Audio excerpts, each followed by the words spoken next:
Hello everyone, welcome back to our YouTube channel. So today in this video I'm going to show you how to turn on dark mode on Ring app.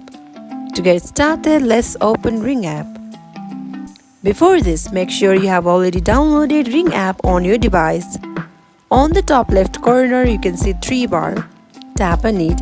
It will navigate you to this interface where you can see a list. So here go to display and it will navigate you to this interface. Here you have many options. If you want your app to follow the dark mode settings on your mobile device, go for auto. And if you want to keep in its lighter daytime look at all times, then go for always light.